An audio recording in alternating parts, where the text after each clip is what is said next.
मऊ, रसाळ आणि जिभेवर विरघळणारे झटपट तयार होणारे मँगो मोदक. रेसिपी अगदी सोपी आहे, तर शेवटपर्यंत व्हिडिओ नक्की पहा. सर्वप्रथम एका पॅनमध्ये 1 चमचा तूप आणि ड्रायफ्रुट्स घालून चांगलं भाजून घ्या. मग त्यात किसलेलं ओलं खोबरं घालून चांगलं परतून घ्या. आता तुम्हाला हवं त्या प्रमाणात गूळ घाला, जेवढं तुम्हाला गोड पाहिजे तेवढं, आणि ते पण चांगलं परतून घ्या.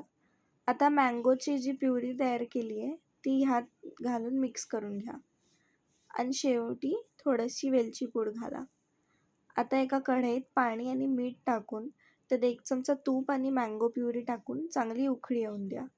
मग ह्यात 1 वाटी तांदळाचे पीठ घालून चांगलं मिक्स करून घ्या. आता याला एका परातीत काढून गरम असतानाच चांगलं मळून घ्यायचं.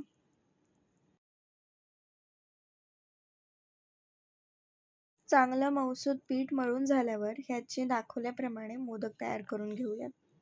तुम्हाला जर हाताने मोदक करायला जमत नसतील तर तुम्ही साच्याचा सुद्धा वापर करू शकता.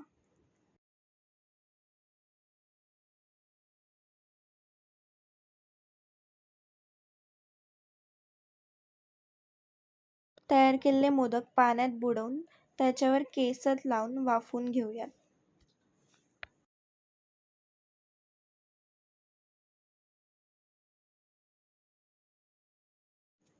तयार आहेत आपले मऊ, रसाळ आणि जिभेवर विरघळणारे, झटपट तयार होणारे मँगो मोदक. तुम्हाला ही रेसिपी कशी वाटली हे कमेंट्स करून नक्की सांगा आणि लाईक, शेअर करायला विसरू नका आणि आमचे असेच अजून व्हिडिओ बघण्यासाठी सबस्क्राईब करायला पण विसरू नका. Thank you.